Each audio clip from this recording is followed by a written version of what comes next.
Greetings, scabs. Welcome back to Disenthrall. I will be Patrick Smith. A viewer sent me a list of questions that he was assigned for an assignment that he's working on about unions. And I thought this would be a good opportunity to not only answer the questions, but to also do a short little dive into unions and the appropriate anarcho-capitalist libertarian position on unions, union membership, etc. So let's get into it. The first question was, what is the purpose of a trade union? My answer was to utilize the guns and coercion of government to eliminate freedom of association in employment relationships, gaining advantage over employers through the collectivization of employees, both the productive with the unproductive together. Then to use this advantage to skew the labor market supply and demand, resulting in artificially high prices, which hurt consumers, the economy, and just productivity writ large. Now, the people that are objecting, I can hear objecting, are like, union membership and unionizing and grouping together with other employees at a place of business is free association. Normally it would be, except for the thing that ruins everything these days, which is government involvement. Modern unions are not freedom of association. They are not free from coercion. Modern unions depend on and utilize, as a matter of course, necessarily, the guns and coercion of government through the NLRB law and I forgot the name of the other law that requires employers, people that want to associate with you in employee-employment relationships, they are required to negotiate with unions. They can't just walk away. And they have to negotiate in what's called good faith, which is, subjective in its own right. But we'll get into that later. That was the first question. The next question is, why would you want to hire union workers for a project instead of non-union workers? Well, my answer was, I would hire a union member only as a last resort, and maybe not even then. Some business ventures are not worth subjecting oneself to this coercion, and scuttling the company would often be preferable. And I mean that. Like, if a group of people are going to have government guns pointed at me to force me to a bargaining table against my consent, to hold me in captivity in that association with them, and to even change the terms of that association in violation of my consent, man, I value my autonomy much too highly for that. I'd rather just go do something else.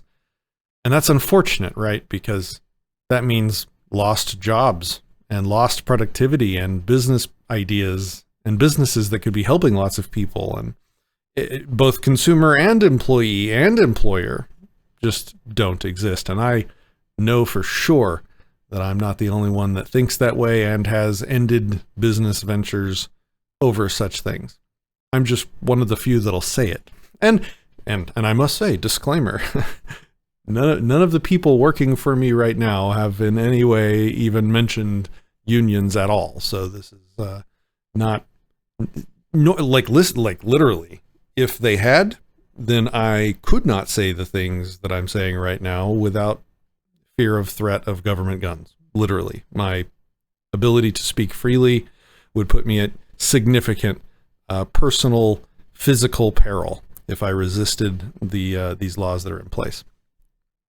This is why you don't hear a lot of commentary from the other side, and they like it that way. They don't want you to hear the other side. Number 3, what do we celebrate on Labor Day? This one was a hard one. I actually rewrote it twice because I was not answering their question. I was going on a rant, and I think I did that anyway. My answer was, some politically connected union bosses got their paid-for politicians to give them something they could tout as something they won for the workers, and they want us to use it to celebrate the existence and forced influence of unions. I'm not part of this we, and would never celebrate the coercive interference and free association that is modern unions. Next question. Do you have a positive or negative impression of unions? Modern unions? It could not be a worst impression. some sort of platonic voluntary union that didn't depend on government coercion to force themselves and their contracts on employers, well, I'm neutral, as we're back in the realm of free association. And this is an important distinction to make for the libertarians and voluntarists and ANCAPs out there that can see the other side of unions. If you remove the government coercion from the situation, then you guys are welcome to freely associate in whatever way you want. And if the employees choose to negotiate collectively with the employer, there's nothing wrong with that, because there's no guns in the room as long as both sides are free to walk away at any time. If the terms of the negotiation are not to my liking, I should be able to walk away from that collective of employees as an employer, and vice versa. If I'm not giving them terms that are acceptable to them, that collective of employees, as individuals or together as a group, are free to disassociate from me.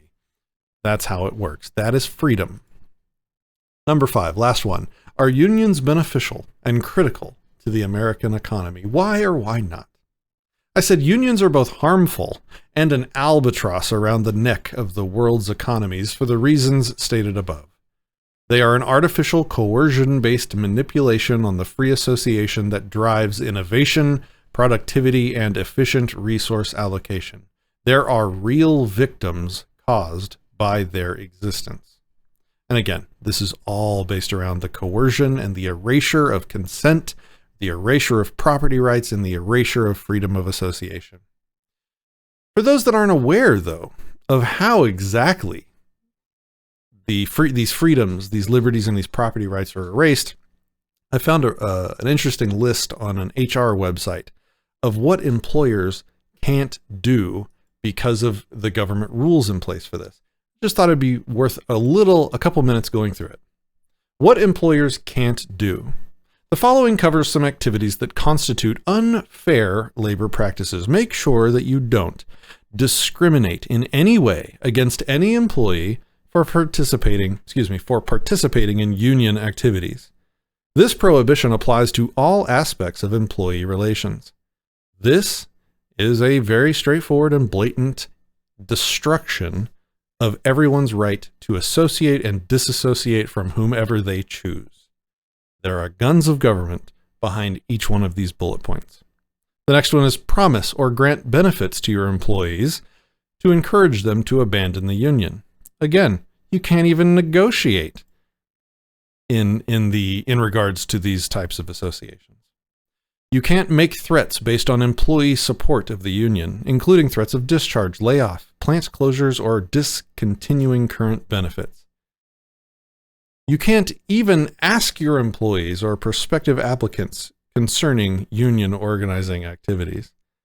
You can't prevent pro-union oral solicitation by employees during non-working hours and breaks. Now this one, I'm actually going to remove the red from that one because, when they're not on the clock and they're not on your property, you definitely don't have any right to control what they talk about. So that one is actually fine.